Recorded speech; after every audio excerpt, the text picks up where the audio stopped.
Ok, on y va. Allez, on y va. Bonjour à tous. Avant d'introduire cette deuxième table ronde, je tenais à remercier toute l'équipe de Grant Thornton pour l'organisation de cette belle journée et l'invitation d'orateurs de grande qualité, comme vous avez pu le voir ce matin, l'écouter ce matin. Nous avons entendu ce matin que donner du sens aux soins, que l'épanouissement, que le cadre de travail était au cœur des réflexions engagées par nos invités ce matin. Et je pense que ces notions que nous avons entendues tout au long de la matinée font le lien avec cette deuxième table ronde dont le thème est de replacer le bien-être des personnels au cœur de l'organisation. C'est un vaste sujet, c'est un sujet clé, critique, probablement socle de beaucoup de plans d'action engagés dans les établissements en France. Et donc, pour démarrer cette table ronde, je vous propose d'écouter Patricia Covin, qui est DRH de l'hôpital Foch, et qui va vous expliquer ce qui a été mis en œuvre dans cet hôpital par ses soins. Merci beaucoup. Bonjour à tous. Donc, merci pour cette invitation. Je suis heureuse de partager avec vous nos problématiques et ce que nous essayons, parce que pas nous avons tout mis en œuvre, mais ce que nous essayons en tout cas de mettre en œuvre. Voilà, nous avons fait le constat en septembre 2021 que nous étions rentrés dans une crise importante. Donc, comme l'a dit Madame Riette en début de cette conférence, dans une crise importante sur effectivement le recrutement et la fidélisation de nos professionnels de santé. Accélérée sans doute par la crise Covid, mais en tout cas une réalité. Nous avons vu partir en 2021 2 fois plus de nos professionnels soignants et particulièrement d'infirmières que les années précédentes.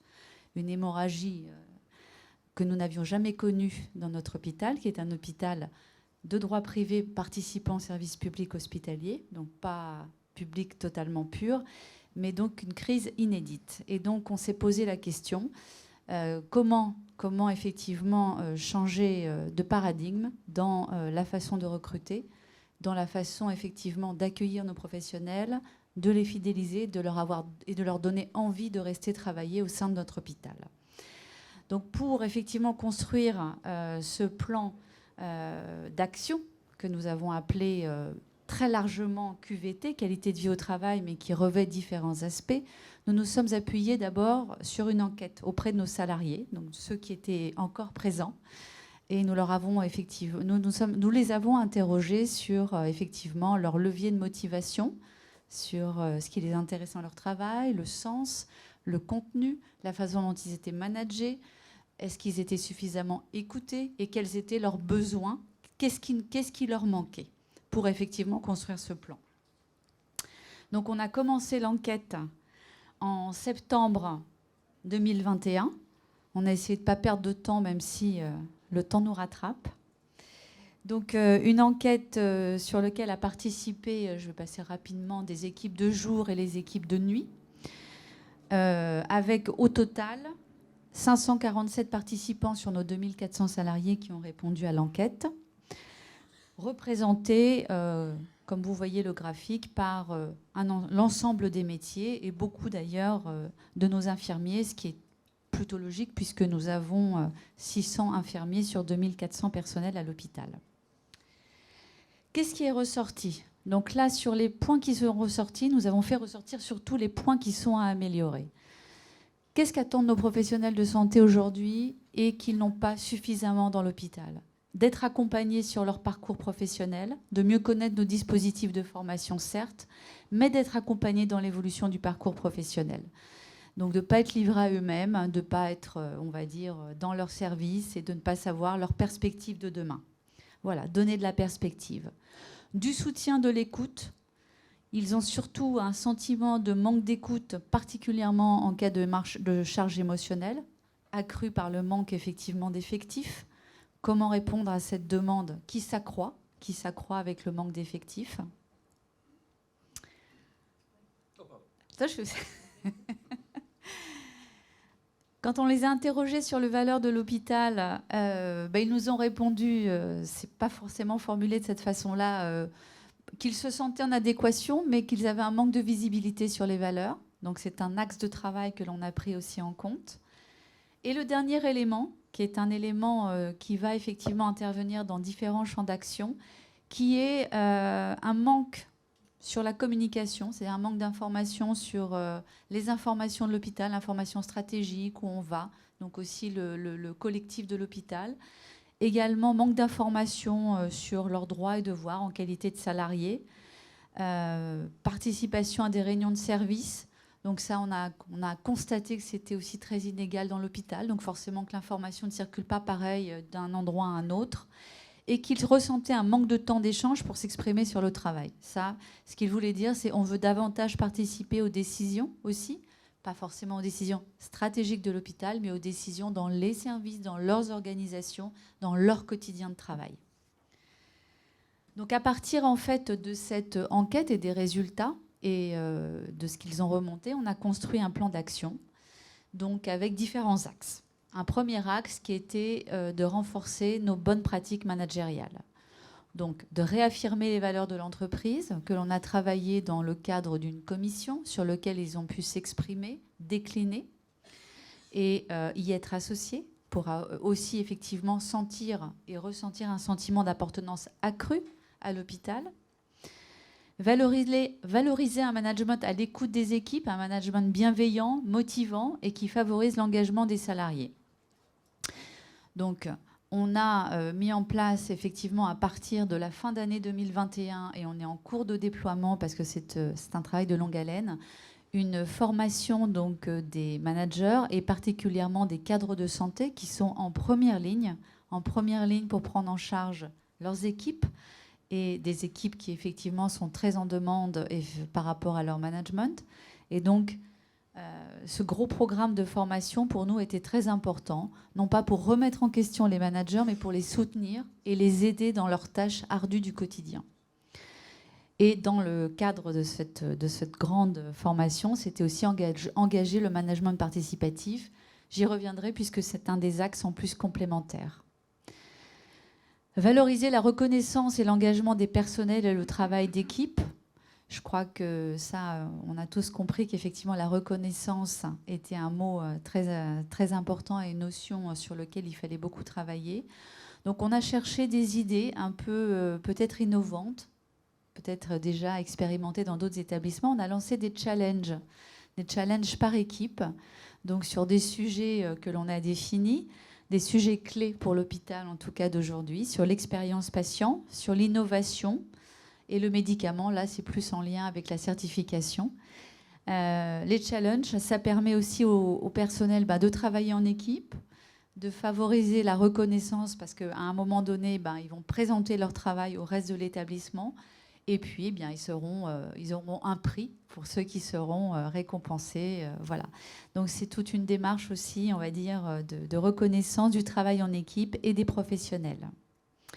Et donc on a créé plusieurs commissions, alors j'en ai pas fait effectivement toute la liste parce qu'elle est très longue, de manière à inclure nos professionnels de santé en équipe pluridisciplinaire dans le cadre de commissions qui prennent des décisions sur la réorganisation du parcours patient, sur effectivement les valeurs de l'hôpital, sur tout un tas de sujets, de manière effectivement à ce que l'expression des salariés soit entendue et renforcée. Donc la communication, puisque c'était un point faible qui était remonté durant l'enquête. Donc communiquer davantage sur la stratégie de l'hôpital pour que chacun sache effectivement dans les années à venir sur le plan médical, sur le plan effectivement de comment l'hôpital souhaite se positionner dans le territoire, dans son système de santé, quelles activités, pourquoi, qu'est-ce qu'on va mettre en œuvre. Donc communiquer sur la stratégie et les projets de l'établissement, relancer une dynamique de réunion de service, ce qui va être aussi par les pratiques managériales, on va dire, renforcées. Déployer des applis, les applis numériques, utiliser le numérique aussi que les jeunes, on va dire, utilisent de manière très, on va dire, beaucoup plus importante que nous, l'été, quand on a commencé à travailler. Donc avec des déclinaisons sur l'application de l'hôpital par service, par emploi, pour que chacun, effectivement, y trouve l'information la plus appropriée à son métier ou à son service, où il puisse y déposer aussi des témoignages, des demandes. Que voilà, on est, on va dire, une communication par le numérique amplifiée. Développer l'écoute de l'expérience collaborateur. Donc, c'est mêler l'expérience patient et l'expérience collaborateur. Donc, on a effectivement des ateliers collaboratifs au sein effectivement d'une structure que nous, on a appelée le Living Lab, donc où les patients, les familles peuvent venir parler d'un sujet qui les a préoccupés pendant, soit positivement, soit négativement, pendant effectivement le séjour d'un patient. Et les collaborateurs peuvent être là aussi pour en discuter et parler aussi de leurs soit difficultés, soit qu'est-ce qui aurait pu effectivement améliorer la prise en charge.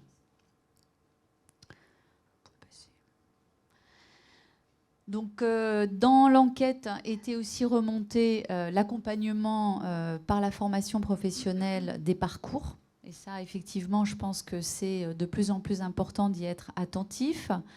On commence aussi effectivement par avoir développé depuis 1 an les journées de job dating pour effectivement mieux se faire connaître, mais aussi mieux comprendre ce qu'attendent les jeunes qui vont sortir de l'école, pour essayer de mieux répondre à leurs attentes. Donc on rencontre très régulièrement les élèves de 3e année et maintenant même les élèves de 2e année de l'école en formation soins infirmiers de Foch, mais également on va vers les autres IFSI. De la même façon, on soutient et on développe les parcours par l'apprentissage et les formations en alternance. À Foch, on a même créé une école de secrétariat, qui est une formation en alternance où on forme les secrétaires médicales, donc au métier de secrétaire médical, mais tel que nous, en fait, finalement, nous l'envisageons, qui est une secrétaire médicale aujourd'hui, son métier, il a évolué.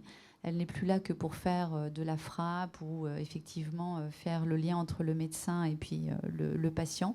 Elle est là pour organiser le parcours du patient et faire en sorte que le patient se sente rassuré, que tout soit organisé pour lui et que son séjour à l'hôpital se passe le mieux possible. Donc la secrétaire médicale, pour nous, est la porte d'entrée et l'interlocuteur privilégié du patient. Donc s'inscrire dans les politiques publiques innovantes en matière de formation, ça fait partie aussi forcément du fait de recruter, de développer tout ce qui est valorisation par l'expérience des acquis, devenir un site d'expérimentation pour les filières courtes des aides-soignantes. Donc toujours dans l'accompagnement des collaborateurs dans leur parcours professionnel. Donc on s'est rendu compte aussi qu'il fallait mettre l'accent sur l'accueil des jeunes professionnels, car ce sont dès les premières heures où ils ont mis les pieds dans les services, où finalement ils vont se sentir bien ou décalés ou pas bien accueillis. Donc il faut faire un gros travail. En très peu de temps, on s'est rendu compte, les gens ont envie de rester ou de partir. C'est-à-dire que c'est très, très, très, très rapide. Proposer des parcours internes donc, pour valoriser effectivement les compétences. On développe aussi des certifications propres à Foch avec les professionnels de santé. Et de la même façon, donc, pour favoriser leur envie de rester, c'est de développer les pratiques avancées et de leur déléguer des tâches, des missions, ce qui permet de développer leurs compétences, mais également leurs responsabilités au sein de l'établissement et de les valoriser. Un enjeu important, c'est l'équilibre vie professionnelle, vie personnelle. Donc là, c'est emmener les professionnels de santé dans la co-construction des plannings avec leur encadrement, de manière à ce qu'effectivement, ils ne le subissent plus, mais ils choisissent. Développer aussi, nous, établissements, donc, des partenariats avec, on va dire, l'accessibilité au logement, l'amélioration de notre crèche hospitalière. Je vous passe les détails. Optimiser le temps, les conditions de trajet avec l'écologie en fer de lance. Voilà. Et développer le travail là où c'est possible, ce qui n'est pas toujours possible, effectivement, pour les soignants, mais bon, pour le reste de l'hôpital. pour tout ce qui va être la prévention sur les risques professionnels, donc là, quelque chose toujours à bâton rompu, mais donc la prévention des troubles musculo-squelettiques qui reste effectivement le premier risque professionnel. Donc sur le travail de nuit, un gros travail est en place depuis déjà quelques années, mais renforcé. On met en place un club forme avec des séances de conseil d'hygiène de vie pour les équipes de nuit, pour essayer de réduire les troubles de nutrition et effectivement de sommeil, et développer effectivement la prévention des risques psychosociaux avec la psychologue du travail, avec lequel nous travaillons en lien étroit. Aider les managers à repérer, gérer les conflits au sein des équipes. Donc ça, c'est aussi effectivement pour aider les managers sur effectivement la gestion des équipes et la prévention des RPS. Et quelque chose qui est innovant mais qu'on n'a pas encore mis en place, qui est un projet, c'est sur la prévention primaire de la santé de nos professionnels, qui est effectivement mené par le service santé au travail. J'en dévoilerai pas trop parce qu'effectivement c'est leur projet, c'est leur bébé. Mais donc effectivement c'est entre la politique de santé au travail et la santé publique. Donc c'est offrir avec un zéro reste à charge des prestations de prévention pour nos professionnels à l'hôpital. Tout ça soutenu par le service santé au travail. Voilà. Donc l'objectif commun de toutes ces actions, c'est se fixer donc l'objectif d'être un hôpital où il fait bon travailler et être bien soigné. Voilà, l'expertise métier est importante et avoir un climat de travail où on est bien, c'est aussi important. Donc, on va mettre en œuvre une démarche participative. Ça rentre dans les pratiques managériales, mais on va y mettre un point d'œuvre plus particulier. Donc, avec un projet, on va dire, avec des services pilotes, où on va effectivement les accompagner sur leur projet propre de service pour faire travailler de manière vraiment étroite les équipes médicales et paramédicales, que ce soit sur des petits sujets d'organisation comme sur des grands, et en espérant que cette culture, qu'elle prenne bien et qu'elle redonne effectivement de l'expression aux salariés, du sens de la reconnaissance de chacun dans l'hôpital et un vrai sentiment effectivement que leur contribution y est importante et reconnue. Merci beaucoup. Merci Madame Cauvin pour cet exposé sur ce que vous avez mis en œuvre à l'hôpital Foch, qui est à la fois innovant, parfois avant-gardiste, et j'espère inspirant. Merci beaucoup. Christelle Lecostumet, DRH de Grant Thornton, va maintenant nous exposer comment, chez Grant Thornton, elle gère les problématiques liées à l'attractivité et à la rétention des équipes. Merci. Merci, bonjour d'abord tout le monde. Je suis ravie d'être avec vous ce matin et d'abord, écoutez, félicitations pour la qualité des intervenants. J'ai trouvé ça passionnant. Donc, je suis Christelle Lecostumet, je suis directrice des ressources humaines chez Grant Thornton.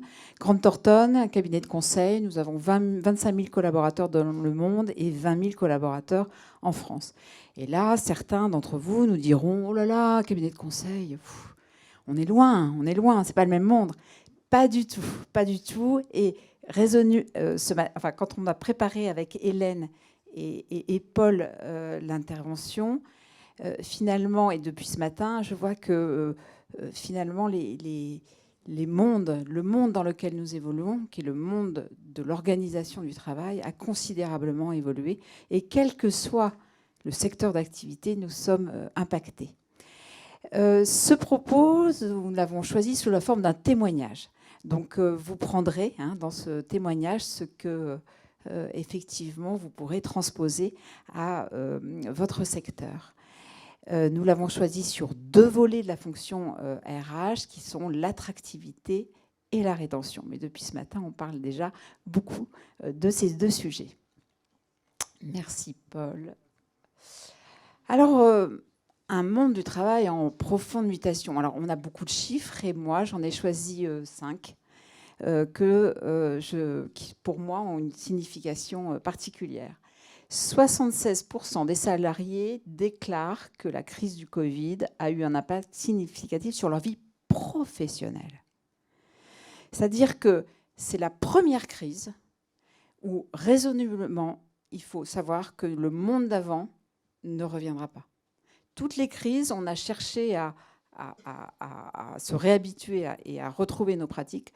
Aujourd'hui, pendant cette crise sanitaire, nous avons tout le phénomène qui était l'attractivité, la rétention, n'a fait qu'augmenter et se mettre encore plus en exergue. Vie professionnelle, c'est-à-dire effectivement l'attractivité, notre souhait en tant que DRH de conserver nos talents durablement dans l'entreprise, c'est terminé. Il faut se dire que c'est terminé. Ce qu'on va leur promettre et ce qu'on essaye de faire, c'est de vivre un moment particulier, un moment de leur expérience professionnelle particulier au sein de Grant Thornton. 87% des actifs considèrent que le sens au travail est important. Alors là, on en a parlé beaucoup ce matin. Je dirais que sur certains secteurs, votre secteur, le sens du travail, souvent, ce sont des métiers par vocation. Vous voyez, le sens du travail pour un comptable, c'est pas si évident à chercher. Donc, ça veut dire que nous, en tant que DRH, il faut se creuser pour savoir ce qu'est le sens du travail. Et le sens du travail, moi j'ai envie, moi qui suis résolument optimiste, de vous dire qu'il faut le chercher toujours dans le point positif. C'est-à-dire qu'il faut essayer de ne pas toujours se regarder et se dire mais qu'est-ce qui est positif chez nous et qu'est-ce qu'on peut vendre comme expérience à nos salariés. Un tiers des Français envisagent une mobilité professionnelle pour trouver plus de sens au travail. C'est-à-dire qu'ils vont nous quitter. Ils vont nous quitter parce qu'à chaque fois, ils vont trouver que l'herbe est plus verte chez les autres, mais pas pour des problématiques de salaire, peut-être quand même, mais surtout pour le sens au travail. Et nous avons des comptables qui partent pour des expériences qui n'ont rien à voir avec leur formation professionnelle. Ça veut dire qu'ils sont prêts à prendre des risques. Ça veut dire qu'ils sont prêts à gagner moins. Ça veut dire ils sont prêts à quitter Neuilly pour aller vivre ailleurs. Ils sont prêts à être comptables, plutôt une place sécurisée, pour aller vendre du vin, pour avoir des expériences complètement incroyables. Et ça, nous l'avons vécu pendant la période de Covid. Et nous continuons, bien sûr. 80% des salariés veulent une meilleure prise en compte des situations personnelles dans leur entreprise. Alors ça, je dirais que c'est un vrai retour de bâton. Surtout pour nous, cabinet de conseil, parce que nous, les consultants, ils partaient le soir avec leur ordinateur, voyez. Et puis on travaille après des heures, et puis on revient, etc. Bon, etc. Aujourd'hui, alors la crise de Covid a démontré que, et nous avons, ça c'est un vrai sujet aussi, hein, nous avons démontré qu'en fait tous nos postes sont télétravaillables, ce qui n'est pas le cas, bien évidemment, dans votre environnement. Donc les collaborateurs reviennent en lui disant « moi j'ai télétravaillé très bien pendant X mois à la maison, donc pourquoi je reviens ? Démontrez-moi pourquoi je vais revenir. » Donc une vraie difficulté à les faire revenir sur leur lieu de travail. Et en plus, ils reviennent en nous parlant de leur vie personnelle. Non mais, moi, DRH, depuis des années, on me disait « non, mais il y a... » Surtout la vie personnelle, non, il ne faut pas que ça vienne... dès qu'un collaborateur te parle de la vie personnelle, oulala, tu dis, environnement de travail. Et là, il vous parle de ses problèmes d'enfants, ses problèmes de crèche, ses problèmes de garde, de devoirs, ses problèmes d'aidants, ses problèmes de situation de handicap. Et là, on se dit, et ils veulent des solutions. La reconnaissance au travail est l'un des fondements de la qualité de vie au travail. Et ça, vous en avez déjà beaucoup parlé, mais c'est vrai, il faut travailler sur la qualité de vie du travail. Ils ne sont plus prêts, comme peut-être nous l'avons été, à faire ce que nous avons fait. Qui a raison ? L'histoire le dira. Alors, l'état des lieux, je vais passer rapidement. Un monde qui change, la crise du Covid, effectivement. Qui met en scène de nouveaux modes de travail, donc télétravail, désir de flexibilité, individualité. On parle d'individualité. Et le mode de management, on n'en a pas beaucoup parlé ce matin, mais les managements intermédiaires, alors lui, il ne comprend plus rien, hein, c'est compliqué. C'est compliqué aujourd'hui d'être manager. Donc il faut aussi une attention particulière pour le middle management, qui sait plus, qui se pose beaucoup de questions, des gens qui démissionnent. Mais qu'est-ce que j'ai fait pour qu'ils démissionnent? Donc ça aussi, beaucoup de soutien, et posez-vous aussi des questions, c'est qu'en fait-on pour les salariés, mais que faisons-nous aussi pour le middle management? De nouveaux enjeux, engagement, hein, les nouveaux sorties d'école. L'engagement, là, qu'est-ce que c'est que ce mot? D'accord. Donc il va falloir leur expliquer ce que veut dire engagement, hein, et ça, c'est pas toujours facile. Des métiers qui attirent moins qu'avant, et ça, nous avons les mêmes soucis, la charge de travail, la saisonnalité. Vous avez le travail de nuit, mais nous, on avait aussi des consultants qui travaillaient aussi jusqu'à pas d'heure. Et c'est terminé, tout ça. Terminé. Ils veulent choisir en plus. Hein. Ils veulent choisir. Bon. Garder les collaborateurs devient un enjeu fort. Et donc, je vous propose, bien sûr, attirer, hein, donner envie aux candidats de choisir Grant Thornton. Et rétention, convaincre les collaborateurs de rester un peu plus longtemps avec nous. Voilà. Attirer, pourquoi ? Parce que on choisit et on continue de sélectionner nos candidats, bien sûr, mais c'est eux qui vous choisissent maintenant. D'accord ? C'est eux qui vont faire leur choix. Et peut-être qu'ils viendront chez vous. Et ils viendront chez vous que si vous savez être percutant dans ce que vous aurez à leur vendre. Et non pas du rêve, parce qu'ils sont beaucoup plus réactifs que nous, c'est-à-dire qu'ils ne se font pas berner pendant des semaines, hein. Au bout de quelques jours, vous l'avez dit à Madame Covin, ils s'en vont. Donc, ce qui est important, c'est d'avoir une attractivité forte. Et ce qu'on appelle, nous, la marque employeur. Comment est notre marque employeur et qu'est-ce qu'on vend aux salariés? Donc, on a commencé, alors on l'avait commencé un peu avant, en 2017, parce que déjà à cette époque-là, on s'était aperçu que notre marque Grant Thornton est une marque très connue, mais une marque connue par les professionnels et pas assez par le large public. Aujourd'hui, pour récupérer des candidats, des salariés, il faut être connu non pas simplement des professionnels, mais aussi du grand public. Nous avons bâti notre marque employeur sur d'abord un premier constat qui était celui de nos clients. Qu'est-ce qu'ils venaient chercher chez Grant Thornton? Et ce qui est arrivé en primeur, c'était Grant Thornton, ou c'est Grant Thornton, est un acteur de confiance. Nous avons fait travailler nos collaborateurs, nos managers, sur selon vous, qu'est-ce qu'on met en avant? Et là, effectivement, globalement, on est aussi revenu sur l'expérience de la confiance.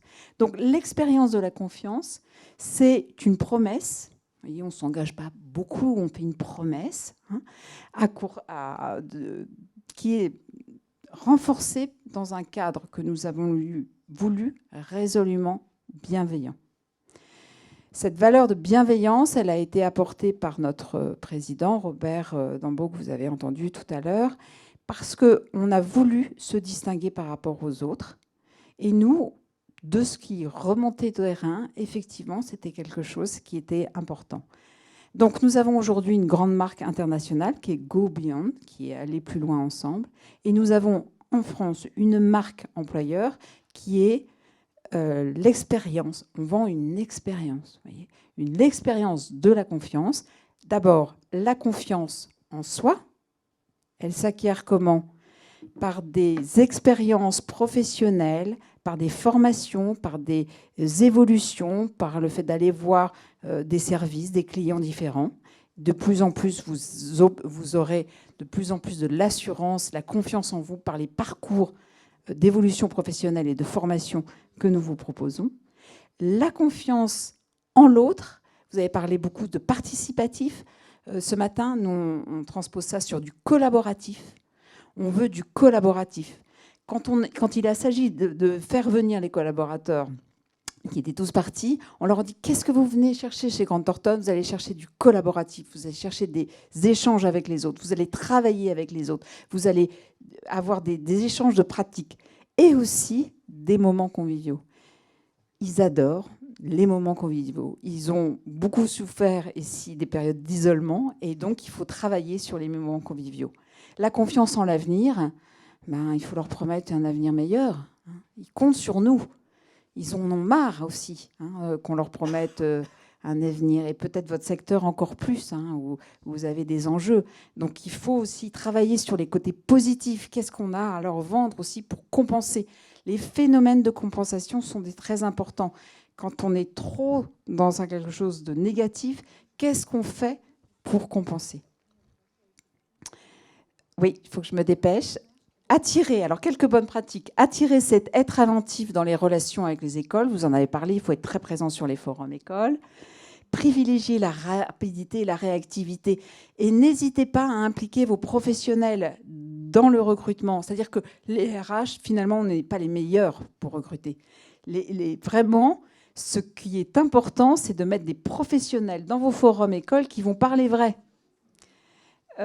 Privilégier la rencontre physique. Et notamment, faites-les venir, faites-les rencontrer des pairs, faites-les rencontrer des encadrants, faites-les rencontrer, faites vivre ces moments de recrutement. Favorisez bien sûr le recrutement inclusif, ça vous le savez. Recréer des événements. Donc nous, c'est des journées, on fait des journées portes ouvertes. Voilà, des journées portes ouvertes de recrutement. Et puis faire quelque chose qui marche très bien, je ne sais pas si ça peut être adapté à vos secteurs, c'est la cooptation. C'est-à-dire que vous faites coopter effectivement par des personnes qu'ils connaissent, et ça marche très bien. Donc financièrement, il faut un petit peu... voilà, mais ça marche très très bien. Ce qui est important pour les candidats, c'est les valeurs, vous en avez parlé tout à l'heure. On explique pendant le process de recrutement les valeurs de l'entreprise. La transparence sur la réalité du poste, on l'a dit tout à l'heure, s'ils s'aperçoivent au bout de 3 jours que ce n'est pas bien, ils s'en vont. Des perspectives de carrière, bien sûr, des contours, et vous leur expliquez bien la mission, et les conditions de travail. Ils adorent voir les conditions de travail. Où est-ce qu'on mange? Vous voyez, par exemple, ici, on a revalorisé l'offre de restaurants d'entreprise pour les faire revenir. Ils mangent bien, ils aiment bien. Et ça fait, par rapport à des périodes de confinement où on mangeait tout seul dans des petits appartements, etc., pour nos plus jeunes, là, on mange bien et ils aiment bien. Voilà. Restaurant de Neuilly, voilà. Absolument. Retenir. Alors retenir, je l'ai entendu tout à l'heure, il y a plein de choses de façon de retenir les salariés. Et en fait, chez GT, on a cette belle... comment on appelle ça? Toupie. Voilà, pardon. En fait, ce qui nous est demandé dans la fonction RH, c'est d'apporter des solutions innovantes sur tous les volets de la fonction RH. C'est-à-dire que le métier, compatissez avec nous, messieurs, dames, sur le métier du DRH qui s'est considérablement amplifié, et c'est très positif, mais diversifié. Et là, je m'intéresse aux directeurs financiers, je sais qu'il y en a, il faut investir dans la fonction RH. Si vous n'investissez pas dans la fonction RH, on n'y arrivera pas. Des clients, vous en avez plus qu'en nombre. Ce qui nous manque aujourd'hui, c'est des salariés. Voilà. Donc, le premier, innover pour une meilleure adéquation vie professionnelle. Vous en avez beaucoup parlé. Juste, nous avons mis un programme récemment en place, ça s'appelle GT Formi, qui va un petit peu plus loin, c'est-à-dire qu'on aide les salariés à résoudre leurs problèmes de leur vie quotidienne. On s'est aperçu que les collaborateurs, quand ils venaient, qu'ils avaient un dégât des eaux, quand ils avaient un problème de garde, ils passaient leur matinée à résoudre leurs problèmes. Donc là, effectivement, c'est une plateforme qui vous aide à trouver un plombier rapidement, enfin voilà, des choses comme ça. Et c'est très apprécié. L'amélioration, là, on a fait beaucoup d'actions de parentalité. La parentalité, vous en avez parlé tout à l'heure, c'est des crèches. Mais qu'est-ce qu'on fait pour par exemple, le suivi des devoirs? C'est très compliqué. Que faisons-nous dans les retours de grossesse? C'est des sujets qui sont... Et pour les parents isolés, pour les pères. Voilà, ce sont des sujets importants. Vivre le processus d'onboarding, vous l'avez dit tout à l'heure, Madame Gauvin, c'est le premier jour, c'est très important, mais moi je dirais c'est le premier jour, la première semaine, le premier mois. C'est tous ces sujets-là où il faut faire des points réguliers de proximité avec les salariés. Accompagner l'évolution professionnelle, nous faisons le pari chez Grant Thornton de proposer de la transversalité. C'est-à-dire, bien sûr, vous recrutez dans un service et on est très content, et bien sûr, au lieu que le salarié nous dise je démissionne et je vais ailleurs, on va essayer de lui proposer d'aller dans un autre service. Alors ça fait mal, et c'est quelquefois au niveau des professionnels, on a du mal à leur faire passer ce sujet-là, mais on va y arriver. Et c'est une façon aussi de retenir nos salariés. Un programme de formation aussi pour le management, pour la conduite de ce changement à opérer. Bien sûr, et vous en avez parlé, des offres de formation innovantes, le e-learning, etc. Renforcer la proximité managériale, et ça c'est super important. Il faut effectivement prendre des cafés, prendre l'attention, dire bonjour, dire au revoir, dire merci. Tout ça c'est de la proximité managériale. Renforcer la communication RH, c'est tout ce qui est RH. Il faut sans arrêt communiquer sur les bonnes pratiques, sur les accords de parentalité, sur tous ces sujets-là. Partager sur le sens du métier, donc ça, peut-être que je ne l'aborderai pas effectivement, mais c'est un vrai sujet, c'est trouver du sens à nos métiers. Améliorer les conditions de travail, on a parlé tout à l'heure du restaurant d'entreprise, et je termine toujours volontairement par les salaires, parce que oui, il faut payer nos salariés. Alors, c'est pas si facile que ça, et bien évidemment, tout le monde n'a pas de capacité comme peut-être dans des environnements privés. Mais en fait, ce sont des sujets qui sont très importants. La reconnaissance, elle est d'abord financière, et aujourd'hui, la reconnaissance, elle est aussi sur d'autres sujets. En conclusion, une expérience salariée qui évolue, une expérience qui se voudra de plus en plus une relation de proximité. C'est-à-dire que pendant tout son cycle de présence dans l'entreprise, il veut de la proximité. Donc c'est un attachement particulier pour les services RH, mais aussi pour les professionnels à tous les niveaux. Personnalisé, voilà. Terminé. Moi, quand j'ai commencé il y a pas mal d'années, il fallait faire en RH, vous faisiez des bataillons. On entrait pour 200 collaborateurs et tous à la même sauce. Vous n'êtes pas content, tant pis. Aujourd'hui, c'est du personnalisé. C'est-à-dire que c'est un management de proximité. Et toi, tu as besoin de quoi? D'exception. Et en fait, ils viennent avec leur singularité. Et il faut prendre en compte cette singularité. Voilà. Donc on s'oriente vers une relation collaborateur personnalisée d'exception. Merci à vous. C'est une personne convaincue et croyez-nous, convaincante. Voilà. Merci beaucoup, Christelle, pour cette très belle présentation. Je te cède la parole, peut-être.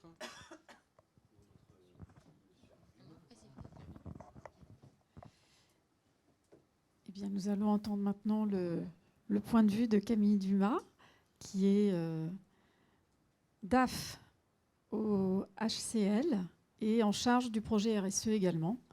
Donc, merci pour votre partage aujourd'hui.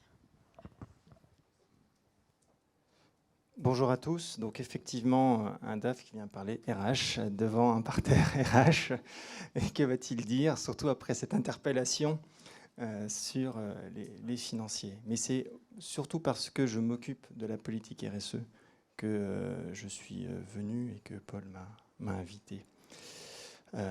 L'idée, je pense que ma présentation va faire quand même pas mal écho à des choses qui ont déjà été dites, que ce soit dans les réflexions sur le diagnostic, à l'instant même, et sur certaines perspectives d'action.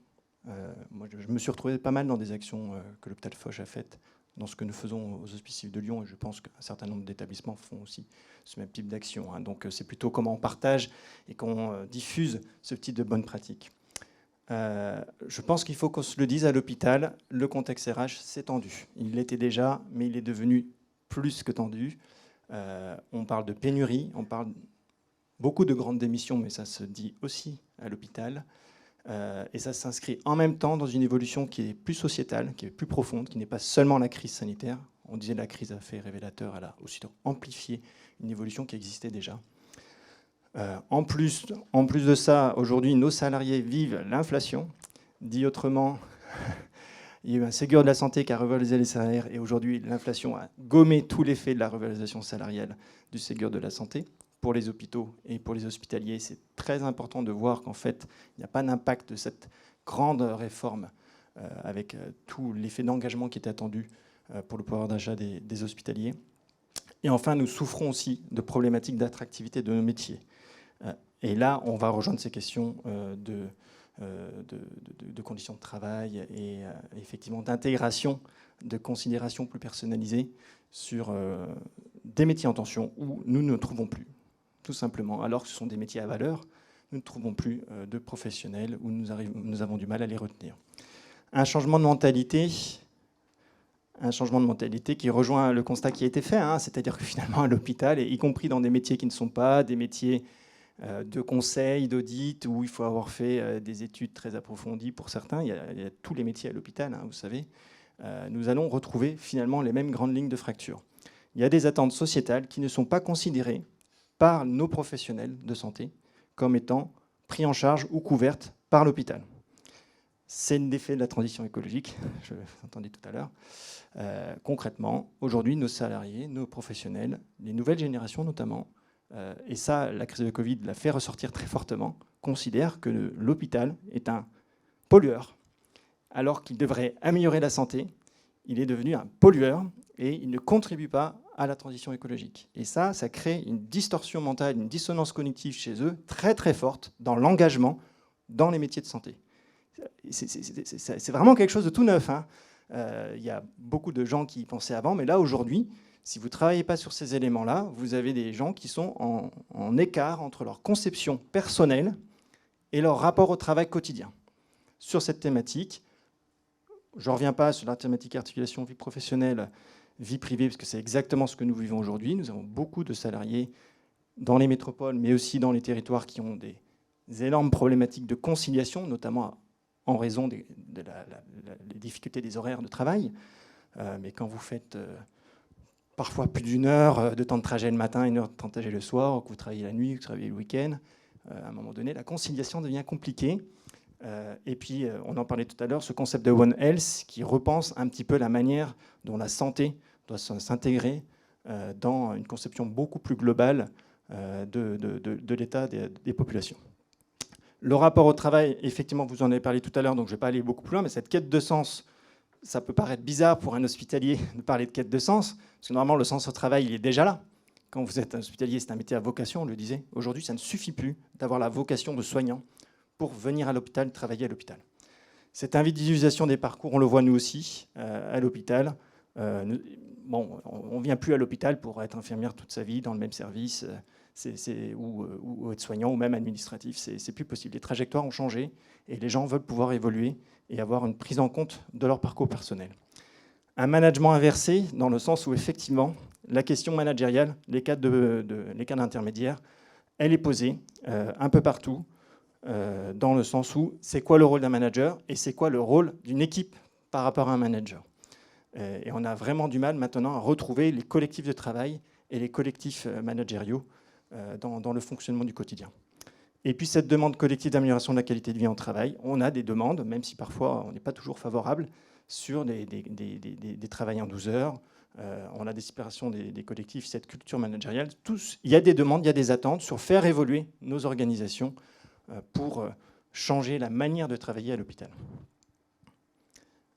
Alors, effectivement, vous en avez un peu parlé, donc on revient. Aujourd'hui, des concepts qui se sont faits il y a quelques années, mais qui n'avaient pas encore totalement imprimé et qui venaient du monde de l'ERH, reviennent en force comme étant des éléments de solution pour sortir de cette crise, ou en tout cas redonner des capacités d'action face à cette crise.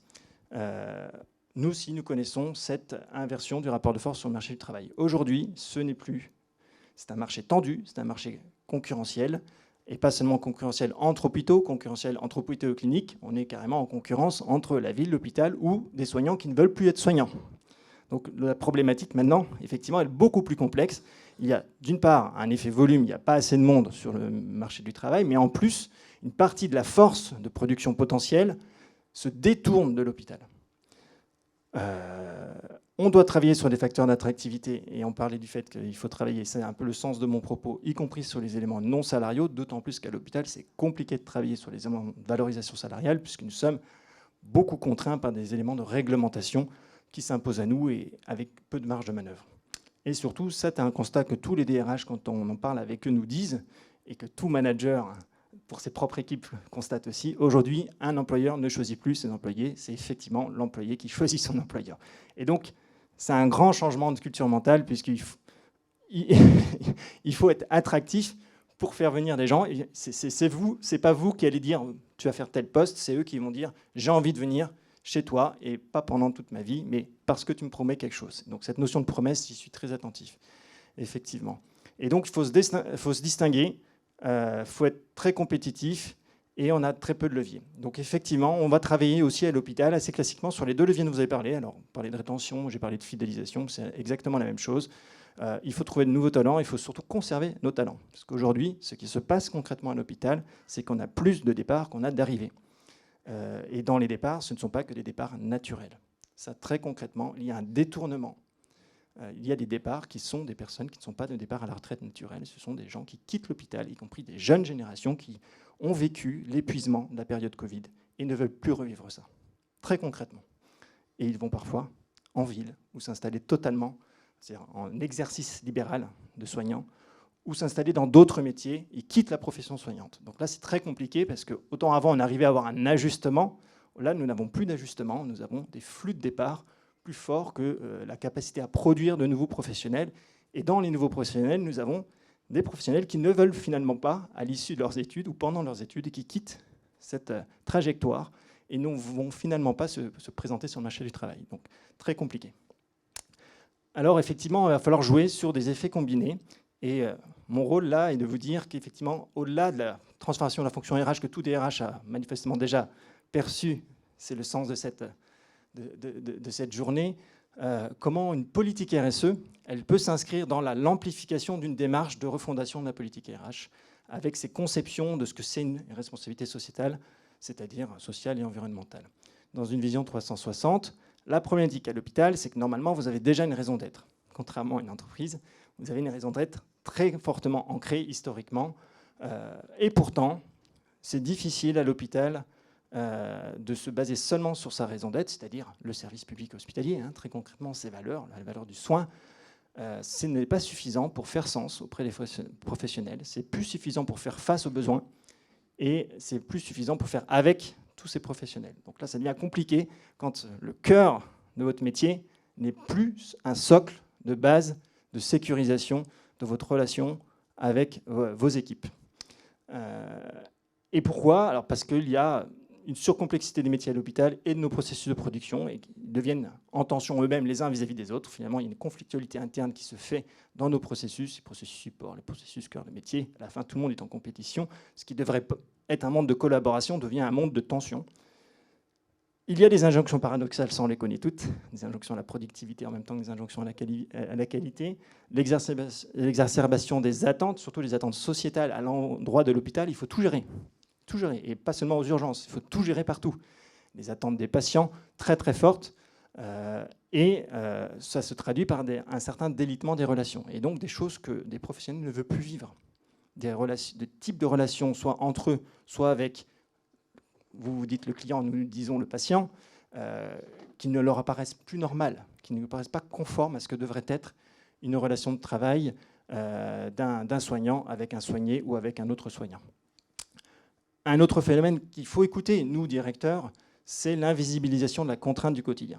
C'est-à-dire que concrètement, eux nous disent, quand vous faites des enquêtes de satisfaction ou des observatoires, des baromètres sociaux, on en a fait aux Hospices Civils de Lyon, eux vous disent, vous ne voyez plus finalement le niveau de contraintes que nous vivons sur le quotidien, tous les irritants qui font qu'on n'en peut plus. c'est tout noyé finalement à la fin dans la masse globale des contraintes. On s'habitue à la contrainte et on pense qu'on vit avec, alors qu'en fait, ils ne savent plus vivre avec. C'est l'intensité du travail qui s'est augmentée, toutes les études le démontrent maintenant, donc il faut en tenir compte, y compris l'intensité du capital. Il faut faire des choix entre travail et capital à l'hôpital de façon très très forte, et parfois ça devient une tension compliquée. Il y a un modèle économique hospitalier qui n'est pas clairement défini, il faut le dire aussi.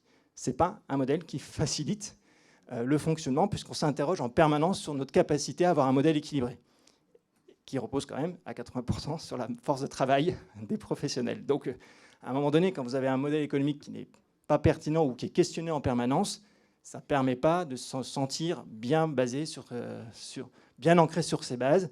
Si en plus vous devez intégrer les autres éléments de responsabilité, vous ne savez plus comment vous en sortir. Et effectivement, ces externalités que nous n'assumons pas et que nous n'intégrons pas dans nos processus, alors que nos professionnels et nos patients et nos fournisseurs nous demandent de les intégrer. Cette notion des RSE qui fait que maintenant, il faut aussi s'occuper de préoccupations qui n'étaient pas premières chez nous.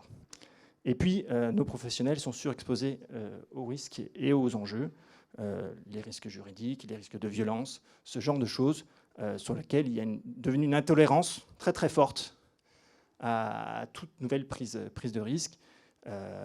Et on parlait tout à l'heure des dissonances cognitives.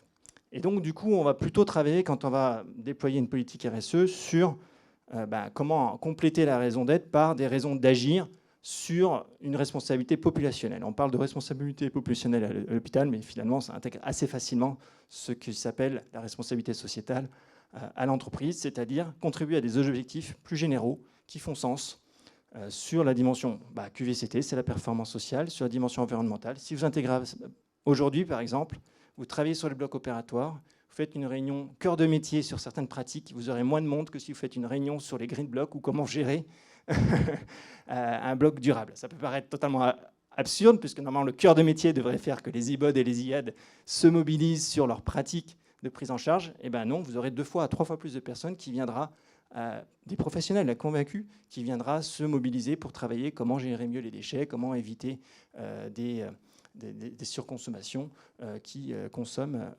et les blocs sont le cœur de la pollution hospitalière. Comment ancrer l'hôpital dans son territoire, dans sa dimension économique, comment avoir d'autres règles de gouvernance, on en parlera tout à l'heure, et effectivement comment intégrer des enjeux sociétaux, l'inclusion, ce genre de choses sur lesquelles nous ne sommes pas très bons aujourd'hui, mais sur lesquelles on nous attend. Et donc maintenant, il va falloir qu'on se donne des ambitions sur ces sujets-là. Alors effectivement, cette démarche RSE, elle va contribuer principalement, et ça c'est vraiment un message, parce qu'on le voit quand on l'engage. On l'a engagé en 2019 aux Hospices civils de Lyon. Ça a été difficile pendant la Covid de se dire est-ce qu'on continue à porter une politique qualitative qui fait du sens au moment où les soignants sont focus sur totalement autre chose. Et finalement, ça a continué à fonctionner. On arrivait à avoir des leviers de mobilisation, des leviers de contribution sur ces sujets alors qu'ils étaient plutôt occupés sur d'autres choses. Pour moi, une démarche RSE, et quand on le fait avec son DRH, c'est mieux, ça contribue à la création d'une culture d'entreprise. Voilà. Ça contribue à renforcer l'affectio societatis. Et dans une logique RH, par rapport à ce que nous disons sur le recrutement, sur la fidélisation, sur l'attractivité, ça donne du sens au travail. Vous n'allez pas chercher le sens au travail des soignants. Enfin, vous avez plein de leviers. Dans la première table ronde, je sais qu'il y a eu des discussions autour de ça, comment redonner du sens au travail dans le parti cœur de métier. Mais il faut aussi donner du sens au travail sur des éléments externes au cœur du métier. Les professionnels font cette demande.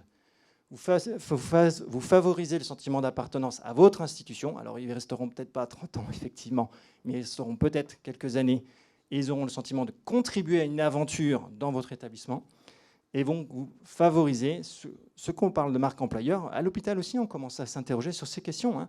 Enfin, nous, on a travaillé pendant longtemps aux Hospices civils de Lyon sur ces concepts de marque employeur. Je sais que de nombreux DRH hospitaliers travaillent cette notion de promesse. Qu'est-ce qu'on engage comme promesse auprès d'un professionnel quand il vient rejoindre notre institution? Les hospitaliers se posent cette question et ils se le posent en logique de marque employeur. Ils se le posaient avant et ils doivent d'autant plus aujourd'hui se le poser aujourd'hui. C'est quoi la promesse qu'on fait à un professionnel de santé quand il rejoint les Hospices civils de Lyon, le CHU d'Amiens, le CHU de Rouen, l'hôpital Foch et tout autre hôpital, qu'il soit public ou privé? Et ils ont besoin de cette projection, effectivement, les nouveaux professionnels. Et assumer une démarche RSE, c'est assumer une responsabilité. Ça veut dire qu'il faut se dire qu'on s'engage sur des choses qui ne sont pas dans le cœur de métier, dans la raison d'être initiale d'un hôpital. Il faut bien évidemment continuer à travailler sur notre cœur de métier. Je ne suis pas en train de dire qu'il ne faut pas le faire. Je suis juste en train de dire qu'il ne faut pas se contenter de faire ça. Ça ne suffira pas. C'est ça le message. Et il faut aussi aller chercher les autres éléments extérieurs qui contribuent à renforcer cette dynamique de prise de responsabilité. Quand on parlait de logique participative, effectivement, aujourd'hui, c'est des demandes. Alors la manière réglementaire dont cela se traduit n'est pas toujours adaptée, mais dans le concret des pratiques, il faut renforcer tout ce qui participe au sentiment par lequel les collaborateurs, les équipes créent, contribuent au résultat de l'établissement dans des logiques bottom-up qui remontent. C'est-à-dire il ne s'agit pas de leur dire « vous allez travailler, c'est comme ça que je vais vous dire que vous allez faire ». Il s'agit de trouver les moyens, les voies et les méthodes sur certains sujets, de les faire participer et de leur faire définir par eux-mêmes les plans d'action, définir par eux-mêmes les objectifs. Et ça marche quand vous le faites. Et sur la RSE, ça marche très bien. Ça marche très très bien. Que ce soit sur des logiques sociales, effectivement, de performance sociale, on va vite dépasser les questions de salaire quand on va travailler de cette manière avec les professionnels, parce que finalement, on va retrouver des logiques de sens. Et ça marche très bien sur la dynamique environnementale aussi.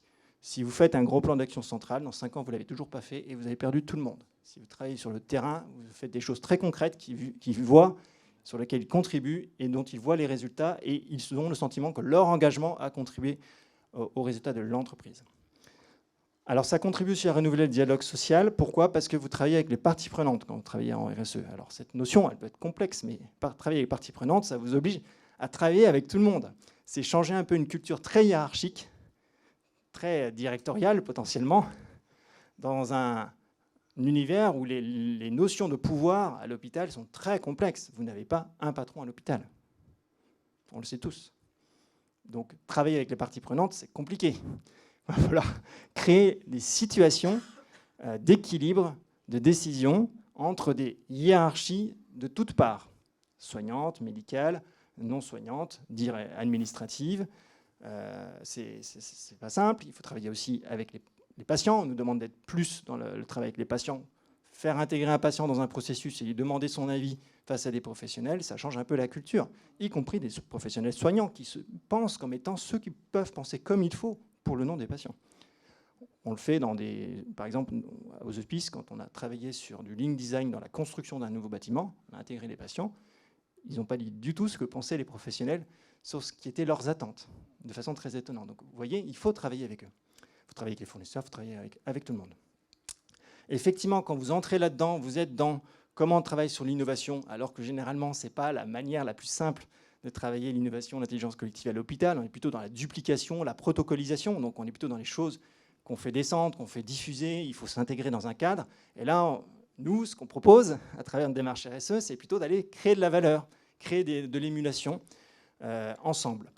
Et ça permet surtout à partager la vision sur les engagements. Effectivement, cette notion d'engagement, c'est plutôt des engagements sociétaux, des valeurs porteuses d'intérêt à agir, c'est-à-dire sur quoi on va pouvoir se mobiliser pour répondre aux besoins. Et ça marche plutôt quand vous le faites sur une logique dynamique, plutôt terrain. Et ça vous permet potentiellement, effectivement, d'affirmer dans votre logique de recrutement, dans vos logiques de fidélisation, une différenciation. Si vous dites à une infirmière de bloc que vous allez arriver dans un bloc aux Hospices Civils de Lyon, parce que je suis directeur aux Hospices Civils de Lyon, mais ça pourrait être ailleurs, ou contrairement à celui d'à côté, ici on va se préoccuper de telle chose et on va se préoccuper de telle chose, peut-être que ça fera la petite différence. Si en plus vous travaillez dans telles conditions, alors que dans tel autre service, vous travaillez dans d'autres conditions, exemple des 12 heures, exemple des machins, ça va peut-être créer la différence pour vous permettre de recruter. On en est là, on est obligé de se différencier. On ne peut pas présenter une offre que tout le monde a partout ailleurs. Alors ça peut paraître un peu concurrentiel d'une certaine manière, et donc contre-productif, mais en même temps, c'est bien là où on doit créer cette image de marque, cette culture d'entreprise, cette vision qu'il y a quelque chose de différent qui se passe dans son établissement, auquel va contribuer un collaborateur, qu'il soit déjà là ou qu'il veuille arriver, plutôt qu'un numéro parmi aux Hospices Civils de Lyon, 23 000 professionnels. Donc effectivement un peu la même taille que Grande Thornton, mais tous sur le même territoire. Et donc, on entre sur la logique de création de valeur partagée quand on est sur la RSE. On est sur de l'extra-financier, total. On est sur comment tous ces éléments, on peut ensemble créer de la valeur et en fait améliorer notre démarche collective. Et dans le cadre de la transformation du processus RH, ça contribue très concrètement à permettre justement de donner des leviers au-delà des actions que vous avez soulignées, hein, qui sont tout à fait les plans d'action qu'il faut mettre en place. Il faut mettre en place aussi une démarche plus globale de responsabilité sociétale pour contribuer justement à maintenir, à retenir ces professionnels, nous on dit fidéliser, ou à attirer de nouveaux professionnels, ou en tout cas faire la différence dans les choix qui peuvent s'ouvrir à tout la jeune génération, mais aussi les générations actuelles. Je ne sais pas si on en a parlé ce matin, mais très concrètement, aujourd'hui, ça ne suffit pas de dire on produit nos propres professionnels à travers les IFSI que l'on maîtrise. À l'hôpital, vous maîtrisez la formation des soignants. Normalement, ils devraient venir chez vous. Ce n'est plus le cas. Donc, il va bien falloir travailler autrement, il va falloir proposer autre chose et pas se contenter de dire normalement, un professionnel infirmier, un professionnel soignant, comme il est formé dans un institut de formation qui est piloté par l'hôpital du coin, il devrait finir dans l'hôpital du coin s'il a fait les bons stages et si on s'est bien chargé de lui faire la bonne proposition de poste. Ce n'est plus suffisant. Ce n'est plus suffisant. Il faut travailler sur d'autres choses. Et la démarche RSE, c'est vraiment une logique qui peut y contribuer. Il faut un peu de conviction. Il faut un bon DRH, ça c'est sûr, qui a envie de se lancer dans ce type de choses, qui a pris conscience qu'il fallait se lancer dans ce type de choses. Il faut aussi se préoccuper de questions d'environnement. C'est très clairement des facteurs de motivation. Et il faut une culture d'entreprise, donc aussi une incarnation de cette culture d'entreprise par le management, du plus bas, mais aussi au plus haut. Si ce n'est pas porté très concrètement par le top management, voilà, il y aura une dissonance très très forte entre ce qu'on veut faire, qui sera considéré comme des promesses futiles, et la réalité de ce qui sera fait par les agents eux-mêmes mobilisés. Voilà en synthèse ce que je pouvais dire pour aller très vite sur ce sujet. Merci beaucoup, Monsieur Dumas, pour ce témoignage fort et votre diagnostic, pas seulement le diagnostic détaillé, mais également la façon d'embarquer la démarche RSE dans votre stratégie RH. C'est vraiment inspirant, très intéressant. On a beaucoup de chance ce matin parce qu'on a à la fois les points de vue du secteur public, du secteur associatif. Et maintenant, on va laisser la parole à un représentant du secteur privé, avec Jamel Wanda, qui est directeur de la transformation du groupe Ramsay, et qui va nous dire comment lui, il a établi ce diagnostic et quelles sont les actions engagées dans ce groupe. Merci. Écoutez, merci pour votre invitation. Ravi d'être parmi vous.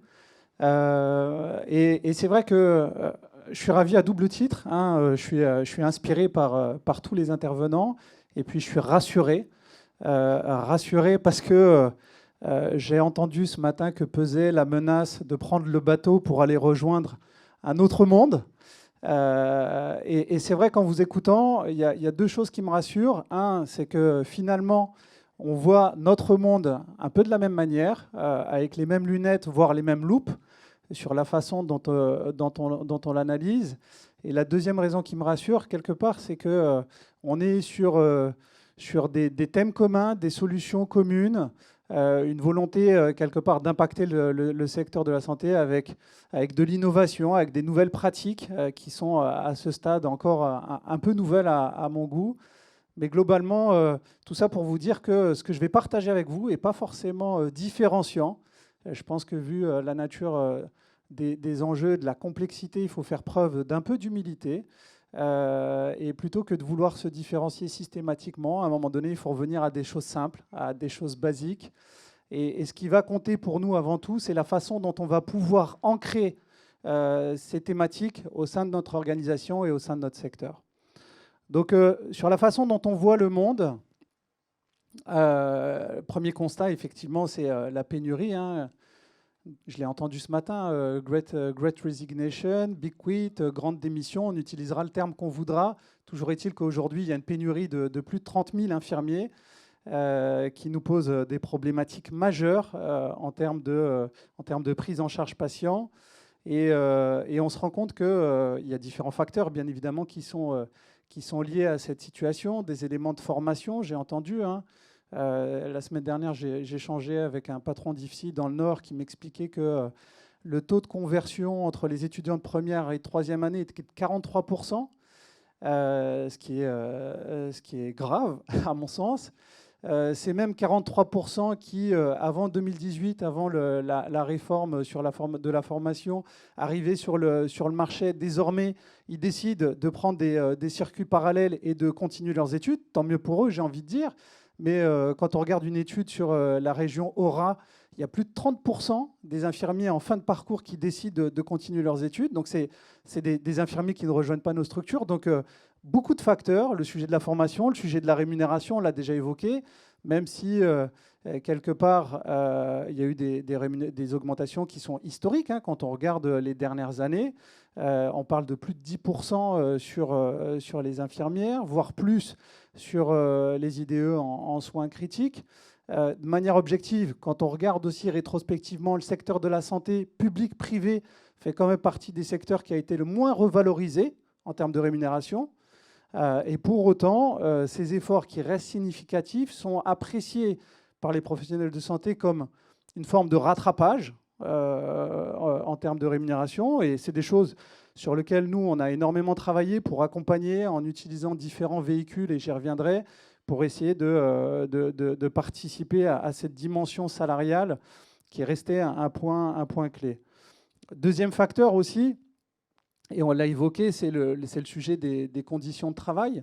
Et derrière les conditions de travail, on a parlé de notion de cycle, on a parlé de charge de travail, on a parlé d'environnement de travail. Si on peut revenir sur la slide précédente. Sur la première, toujours. Voilà. Merci, Paul. Pas de souci. Non, donc le sujet des conditions de travail qui reste un sujet qui prend toute son importance. Et encore une fois, et je l'ai entendu encore une fois ce matin, c'est pas quelque chose de nouveau. C'est des thématiques qui étaient abordées bien avant la crise, qui ont été exacerbées, catalysées par la crise et qui sont devenues désormais le premier facteur de démission. Quand on regarde et quand on analyse, je dirais, les principaux facteurs de départ, on constate que le premier facteur, c'est les conditions de travail. Donc un sujet qui est clé et qui, comme je l'ai entendu précédemment, ces éléments ne sont plus, sans jugement de valeur, ne sont plus tolérés par les nouveaux professionnels de santé. Historiquement, il y avait des choses qui étaient acceptées en termes d'organisation de travail, en termes de charge du travail. Et aujourd'hui, le seuil de tolérance a été revu à la baisse. Et il faut, on a l'obligation de prendre en compte ces éléments. Donc la notion de vocation, la notion de raison d'être, la notion de société à mission n'est plus désormais, ne sont plus des éléments suffisants. La bonne nouvelle dans tout ça, c'est que cette pénurie, elle est structurante. Quand on regarde les chiffres, quand on regarde les prévisions de l'OMS, on est sur une accélération de cette pénurie. On annonce plus de 100 000 soignants.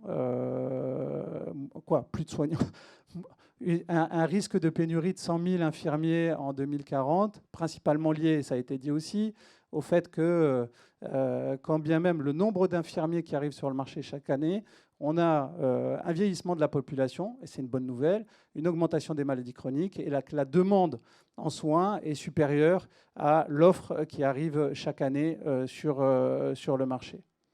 Voilà, donc sur ce premier constat, prochaine slide s'il vous plaît. Merci Paul.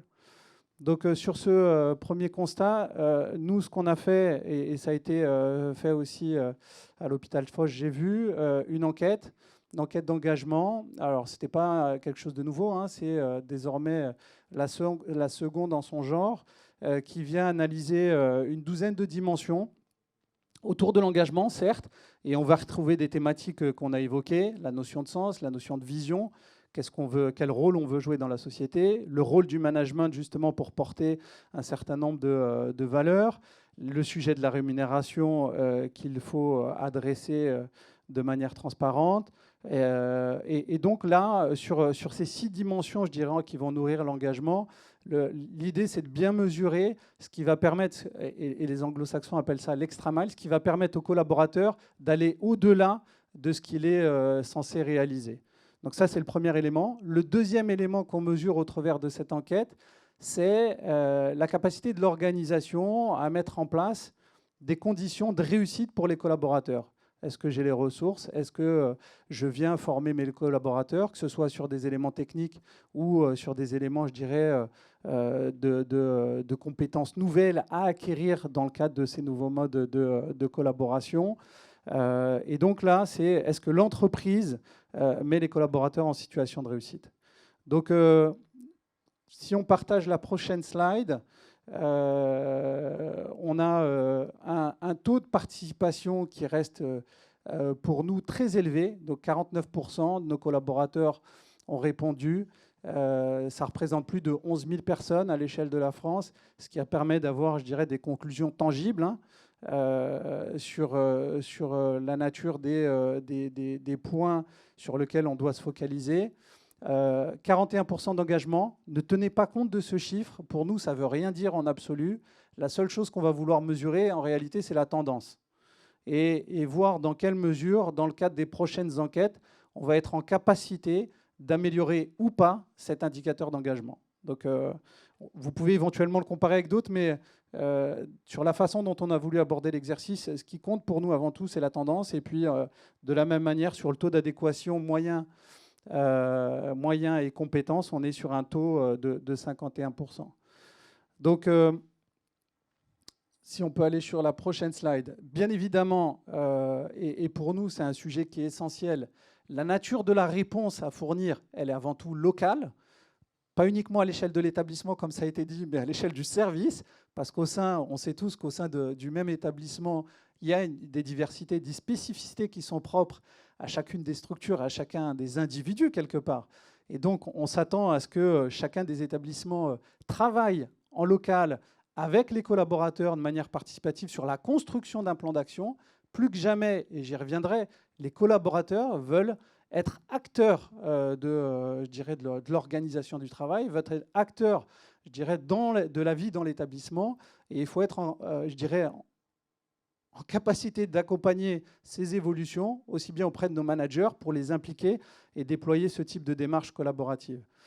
Néanmoins, même si la réponse elle est locale, ce qui est intéressant de noter, c'est qu'on distingue une forme de pattern. Encore une fois, je vous l'ai dit, 11 000 réponses, et on voit des choses qui en ressortent. Ce qui est intéressant, c'est que cette enquête qui a été menée sur la France, elle a été menée bien évidemment aussi sur les pays nordiques, elle a été menée en Australie, elle a été menée en Angleterre, et quelque part, on voit ce tronc commun qui est partagé par l'ensemble des pays. Alors attention, encore une fois, à la nature de la réponse qu'on va y apporter, mais ça traduit quelque part le fait que ces constats-là ne sont pas franco-français, comme on pourrait le croire, mais sont partagés à grande échelle par le secteur de la santé au sens large. Si je peux, sans rentrer dans le détail, mais peut-être partager avec vous 2-3 éléments sur les éléments de force, on constate qu'il y a une relation forte entre les équipes de soignants et leurs managers directs. Ils sont unanimes sur ce point-là, ce qui nous amène vraiment à nous pencher sur la formation et l'accompagnement de l'encadrement intermédiaire qui va jouer un rôle clé et essentiel dans l'accompagnement des équipes, dans la transformation et dans les changements. Donc la relation au manager direct est forte. Et ce qui est intéressant, et ce n'est pas nouveau, c'est de voir qu'au-delà du manager direct, dès lors qu'on va dans les strates de direction, il y a un détachement qui est important, une perte de confiance, disons-le, un manque de visibilité sur cette vision, sur la vision de l'établissement, sur la vision du pôle, sur la vision du groupe et ce qu'on veut faire. Donc vraiment, je dirais, une relation au management à 2 niveaux, avec une appréciation assez importante pour le manager direct. Deuxième élément que je peux partager avec vous aussi, c'est cette notion de travail en équipe. En tant que collaborateur, j'arrive à travailler avec ma sphère proche, mon manager, mais aussi mes pairs. Et il y a un niveau de collaboration qui est pour 77% des répondants perçu comme étant positif sur je dirais, l'environnement de travail de proximité. Ceci étant dit, et c'est un des thèmes qui sera adressé dans l'après-midi, on voit bien que dès lors qu'on sort de l'équipe directe, il y a des notions d'interface, il y a des notions de frottement et des problématiques de coopération et de collaboration entre mon service et les autres services de l'hôpital. Ça a été évoqué ce matin, mais c'est vrai qu'on le constate aussi dans le cadre de cette enquête. Sur les sujets et sur nos axes d'amélioration, de façon très transparente, et c'est de cette manière-là aussi qu'on souhaite pouvoir restituer les résultats, le sujet de la rémunération, qu'on ne peut pas écarter. Les experts, dans le cadre, je dirais, de ces enquêtes, vous disent que le sujet de la rémunération est, de manière systématique, le point rouge ou le score le plus faible, parce que personne ne considère être bien payé. Néanmoins, ça ne veut pas dire pour autant qu'il faut le mettre de côté. Voilà ce que je peux éventuellement partager avec vous sur les enseignements de cette enquête. Après, j'insiste, Paul, si on peut aller sur la prochaine slide, s'il vous plaît. Merci.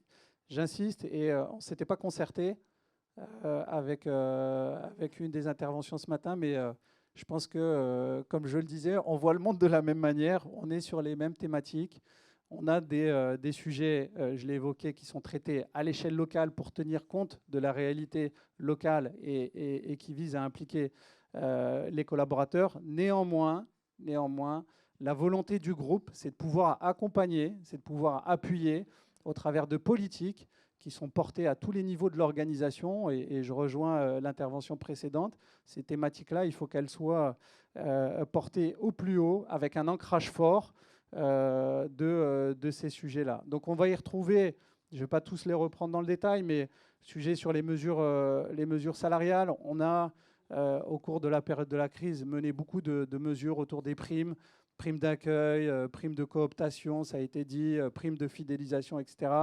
Dès lors qu'on sort de ces efforts ponctuels, l'idée c'est de réfléchir sur des mesures qui soient plus pérennes, qui s'inscrivent dans la durée. Donc certes, au sein de la FHP, il y a des travaux en cours sur des classifications. Ça risque de prendre encore un peu de temps. Donc on a essayé de mener des politiques ciblées en fonction de la région.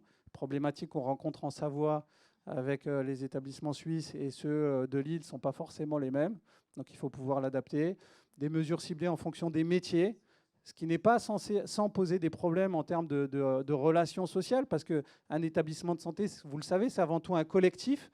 Et dès lors qu'on vient avoir des politiques volontaristes auprès de certains métiers en pénurie, potentiellement, d'autres acteurs au sein de l'établissement se sentent lésés. Donc, un exercice qui n'est pas simple. On est dans des enveloppes qui sont contraintes. Pour autant, il faut qu'on soit en capacité d'être créatif sur le sujet de la rémunération, qui reste, encore une fois, je le dis, un des éléments et un des facteurs d'engagement, mais pas le principal. Et c'est pour ça qu'on aborde, nous, le sujet de l'attractivité et de la fidélisation de manière holistique, en essayant d'activer tous les leviers.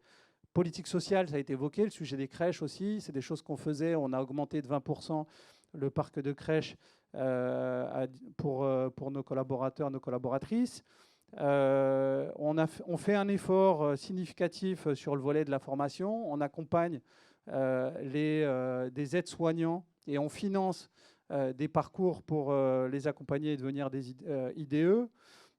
J'ai vu la Grande Thornton Academy. Nous aussi, on est en train de travailler. Je cherche ma collègue, je ne la vois plus. Nous aussi, on travaille sur la Ramsey Academy avec, on va dire, 3 objectifs. Un, c'est de valoriser l'expertise interne. Au quotidien, dans nos établissements de santé, il y a des collaborateurs qui forment, il y a des médecins qui forment nos équipes. L'idée, c'est de pouvoir structurer cette démarche de formation interne et de l'accompagner et de la valoriser pour que les personnes formatrices soient identifiées en tant que telles et récompensées pour ce qu'elles font. Le deuxième axe qu'on va vouloir axer, c'est de mettre à disposition, bien évidemment, un catalogue de formation qu'on veut le plus complet possible. Et le dernier élément, c'est toute la dimension digitale. On l'a vécu au moment de la crise. Les modèles de formation sur 2 jours, c'est plus du tout adapté à notre environnement. Alors ça ne veut pas dire qu'il faut supprimer les formations présentielles, mais il faut qu'on soit en capacité de mettre à disposition de la formation sur une plateforme digitale, sur des modalités de micro-learning, avec des formats courts. C'est des choses qu'on a testées et qu'on a apprises pendant la crise Covid, quand il a fallu accompagner tous les professionnels de santé sur des mesures d'hygiène, des règles d'hygiène. On a mis à disposition des petits modules extrêmement courts et on a eu des retours plutôt positif sur cette approche.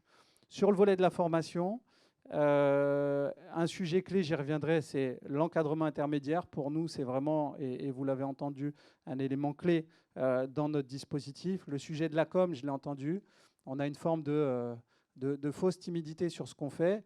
Pour pouvoir attirer et fidéliser, à un moment donné, il faut aussi qu'on ait un sentiment de fierté et sans arrogance, être en capacité de dire autour de soi ce qu'on est capable de faire et pourquoi il faut rejoindre le secteur de la santé au sens large. Et puis, 5 minutes, vous inquiétez pas, Paul, je vais tenir les 5 minutes. Non, vous inquiétez pas. Et puis, le dernier point, sur la qualité de vie au travail, la notion de sens, je l'ai entendu. On a mené et lancé en septembre de l'année dernière une négociation avec les partenaires sociaux autour d'un accord groupe sur la qualité de vie au travail. Et la qualité de vie et des conditions de travail, c'est une première pour nous dans l'histoire du groupe. C'est un signe fort sur la volonté du groupe d'accompagner ces thématiques.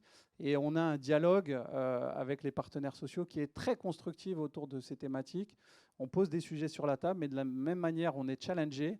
Et en partie, il y a beaucoup de sujets sur lesquels on est challengé, ça fait partie du dialogue social, mais sur les thématiques de RSE, si je peux en citer qu'une, on voit qu'il y a une vraie maturité des partenaires sur ces sujets-là.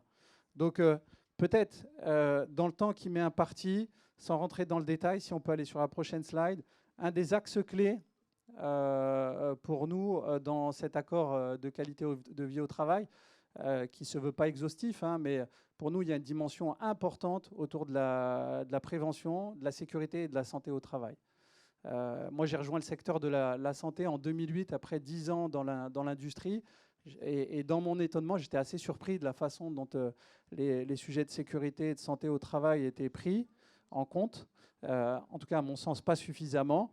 Et on a des enjeux majeurs autour de cette sécurité, de la prévention. On vient de recruter très récemment une directrice qui va se charger d'accompagner les équipes sur les sujets de TMS, sur les sujets d'accident de travail. Alors, le DURP, etc., c'est des choses qui étaient adressées, à mon sens, de manière un peu réglementaire, un peu trop réglementaire. L'idée, c'est vraiment d'apporter une dimension plus opérationnelle et mettre ce sujet, je dirais, au cœur des priorités des établissements dans le cadre de la mise en œuvre des plans d'action. Deuxième élément, peut-être sur la prochaine slide, les sujets de prévention tels qu'on les a évoqués. Au mois de juillet, on va lancer une campagne qui va toucher l'ensemble des établissements, l'ensemble des collaborateurs autour de la prévention du harcèlement moral, sexuel et des comportements sexistes. Donc on lance cette opération dès le mois de juillet.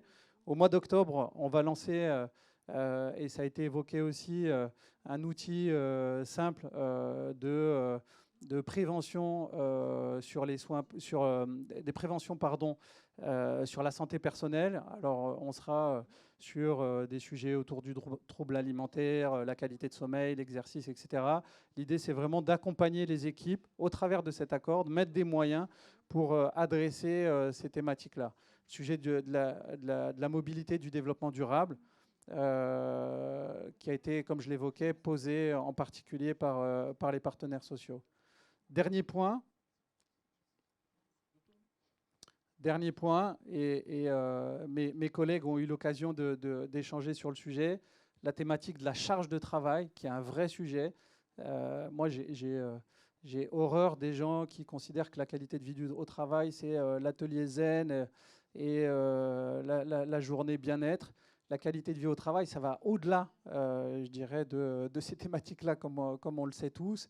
Il y a des sujets, et j'ai beaucoup apprécié l'intervention de Mathieu, sur l'organisation du travail, cette notion d'appréciation et de mesure de la charge en soins pour faire en sorte qu'on ait des organisations qui soient le plus adaptées. Encore une fois, c'est des thématiques qui sont récurrentes et sur lesquelles, désormais, on a l'obligation d'apporter des réponses. Voilà. Je pourrais passer beaucoup plus de temps à vous évoquer, je dirais, l'ensemble de nos travaux. Je croise les doigts, et s'il vous plaît, croisez les doigts avec moi. Le 29, on a une dernière réunion de négociation, et on espère pouvoir signer avec les partenaires sociaux avant les vacances. Ceci étant dit, et je conclurai sur ça, On a beau mettre en place toutes ces mesures, structurellement, on va avoir un déficit d'infirmiers. Okay, et donc, je pense que toutes ces mesures-là, elles ne permettent pas d'apporter une réponse pleine et entière à la problématique. Elles y apportent, sous une certaine forme, quelques briques. Néanmoins, là où il faut vraiment qu'on ouvre la réflexion, c'est au-delà, de manière plus large, quels sont les rôles et les missions de l'infirmière dans ses tâches, dans l'exécution de ses tâches, dans ses interactions avec d'autres professionnels de santé, les APA, avec les aides-soignantes, dans quelle mesure on pourra faire de la délégation de tâches là où ce sera possible. Peut-être qu'il faudra qu'on sorte de cadres aujourd'hui existants. En tout cas, il ne faudra pas hésiter à évoquer ça. On compte beaucoup aussi sur le sujet de l'innovation.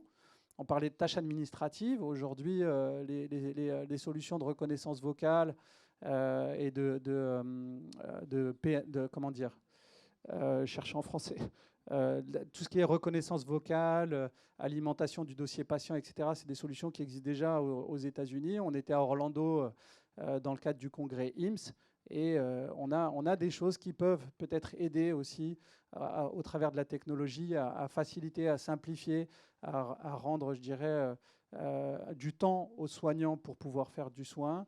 Et au-delà, je dirais, du métier intrinsèque de l'infirmière, de l'équipe, de l'établissement, il y a des réflexions aussi, et elles sont déjà ouvertes, sur la prise en charge, l'interaction avec la ville, l'interaction avec les soins primaires, sujet sur lequel on se penche beaucoup, comme vous pouvez le lire. Voilà, donc encore beaucoup de travail. Merci pour votre attention. Bravo, bravo. Merci beaucoup, Jamel. Alors, ce qui est vraiment très intéressant et dans ces différentes présentations, c'est quand même l'enthousiasme des personnes qui présentent et qui sont porteurs d'optimisme et qui sont porteurs de solutions, en tout cas de propositions fortes. Un grand merci également pour ce témoignage qui vient compléter le panel des différentes grandes fédérations. On a pris un petit peu de retard et nous allons terminer en beauté notre matinée, puisque nous avons l'honneur et le plaisir d'accueillir Madame Danielle Portal, directrice générale du CHU d'Amiens et qui a une très longue expérience en matière de ressources humaines et de gestion. C'est donc un plaisir de vous écouter. Merci beaucoup, Paul. Alors, je vais essayer de voir une intervention proportionnellement aussi courte que ma carrière a été longue, donc elle devrait être très courte. Voilà. En fait, nécessairement, elle sera courte puisque je dois dire que beaucoup de choses ont été dites ce matin et que si je disais ce que j'avais prévu de vous dire, je ferais des redites. Et donc, je vais essayer de faire une synthèse de tout ce qui a été dit ce matin. Alors, d'une part, je voudrais remercier les intervenants parce que je crois qu'effectivement, nous avons beaucoup appris ce matin. Moi, j'ai appris beaucoup de choses et donc ça donne envie. Et je dis souvent que je répète souvent une phrase que ma maman disait en occitan. Moi, je le dis pas en occitan parce que je ne sais pas parler occitan. La vieille ne voulait pas mourir car elle apprenait tous les jours quelque chose et je trouve que c'est une phrase formidable. Voilà, donc effectivement, un constat partagé par tous. Je le ferai un petit peu plus large que ce que vous l'avez fait ce matin. Ça n'est pas que les infirmières. Je crois que c'est l'ensemble des professionnels de santé, que ce soit les médecins, les non-médecins, ce sont les personnels administratifs, les personnels techniques, les personnels spécialisés, les masseurs-kinés, ce sont l'ensemble des professionnels de santé. Un autre sujet, c'est l'ensemble des secteurs, publics, privés. On est confronté à cette difficulté dans l'ensemble des secteurs.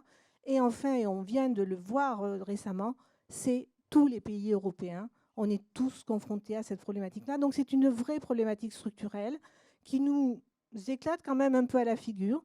Moi, j'ai démarré ma carrière professionnelle il y a quelques années. Un jour, quelqu'un m'avait dit une infirmière, ça a une durée de vie de 5 ans. Je me suis dit, mais elle meurt bien vite. J'ai compris que je n'avais pas bien compris le message. Mais aujourd'hui, on me dit toujours la même durée de vie professionnelle. Donc, soit on ne s'est pas amélioré, soit et on ne s'en est pas rendu compte. Mais je crois qu'aujourd'hui, maintenant, il faut vraiment qu'on s'améliore très vite. Alors, c'est vrai que dans les causes de cette crise, eh bien, il y a des causes qui ont été directement liées à la crise Covid, avec ce bouleversement perpétuel de l'hôpital. C'est-à-dire, je crois quand même que nous avons besoin d'un certain nombre de projections et de savoir de quoi demain sera fait. Et tout d'un coup, la crise Covid est venue tout basculer. Et de quoi demain, le quotidien du demain des soignants, on ne savait plus de quoi il serait fait, parce que les gens, on les changeait de service, on les mettait d'un bout à l'autre de l'hôpital. Ils étaient de pleine bonne volonté, mais finalement, ils se sont dit, finalement, c'est une désorganisation totale. Mais le problème, c'est qu'il n'y a pas eu une crise Covid. Il y en a eu 5 ou 6 vagues, ça dépend comment on compte, et on ne sait pas si on n'en aura pas encore. Et donc, cette répétition, je crois qu'elle est un facteur de lassitude extrême.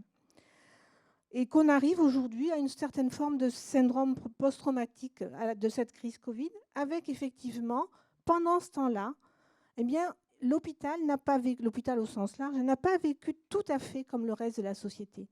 Nous, on a continué de travailler pendant que les autres, ils étaient confinés. Et donc, ils ont découvert, en rentrant chez eux, qu'il y avait d'autres modes de relation au travail. Ils ont découvert le télétravail. Ils ont découvert de manière encore plus forte que d'habitude la contrainte du travail hospitalier. Et donc, un certain nombre de certitudes qui se sont effondrées avec cette maladie qui était inconnue, dont on ne savait pas comment. Donc, la peur qui est arrivée, moi, j'ai rencontré des professionnels qui avaient peur et ils n'avaient jamais eu peur de leur vie. Et donc, je crois que tout cela, effectivement, a eu un impact extrêmement fort sur nos professionnels. Par ailleurs, effectivement, on a accéléré les processus de formation. Alors, je trouve que les tutoriels, j'ai trouvé ça très bien, les tutoriels, mais je me rends compte aujourd'hui, quand je discute avec les professionnels, que ces formations accélérées pour les amener dans les services de réa, pour ça, eh bien, ça a été parfois très violent pour eux, c'est-à-dire qu'effectivement, ils ont dit oui, ils étaient enthousiastes, ils avaient envie d'y aller, mais ils avaient aussi un peu peur et des certaines formes d'angoisse. La crise Covid a exacerbé, ça vient d'être dit, de nouvelles aspirations au travail que nous connaissions déjà. C'est-à-dire que moi, j'ai été DRH au tout début de ma carrière, ce qui prouve qu'un DRH permet de devenir directeur général et même d'être passionné par les finances. Et j'ai toujours dit d'ailleurs que l'avantage d'être directeur hospitalier, c'est que mes actionnaires, c'est mon personnel et que je n'ai donc pas d'actions à payer à personne, je n'ai à payer que mes personnels. Voilà, donc effectivement, je crois que c'est des choses très liées. Mais en fait, donc, ces nouvelles aspirations, elles se sont retrouvées exacerbées.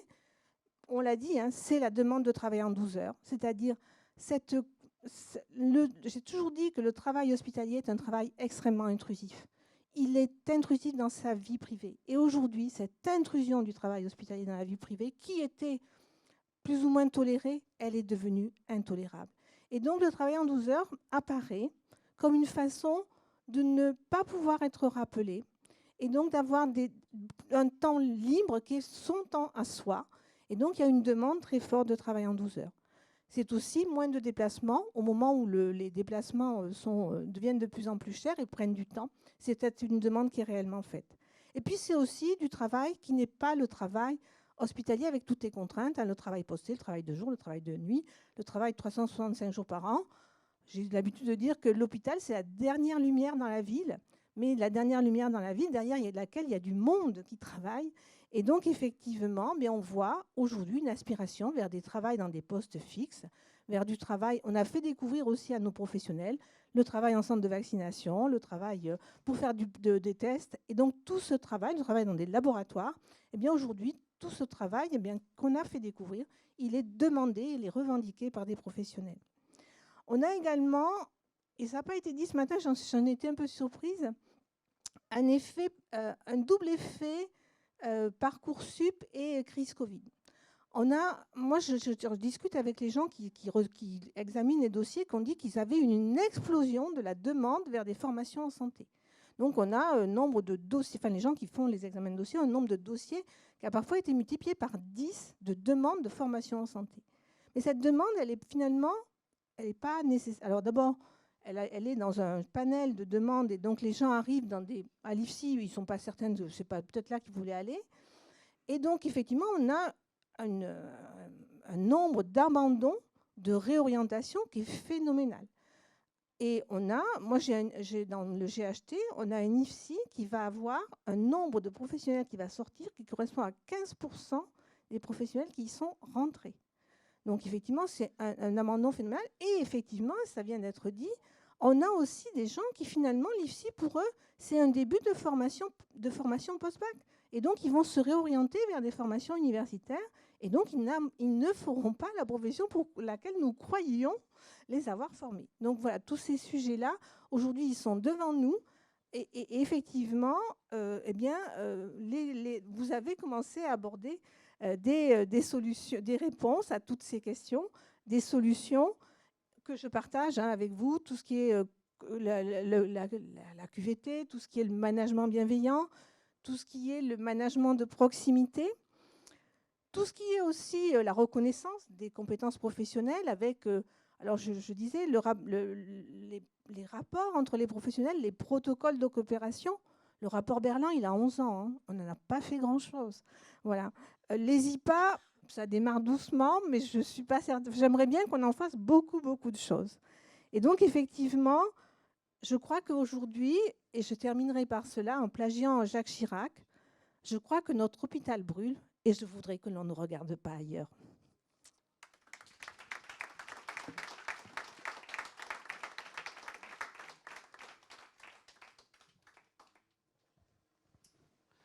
Eh bien, un grand merci. Après les réjouissances de l'esprit, les réjouissances du corps, donc je vous propose de passer au déjeuner.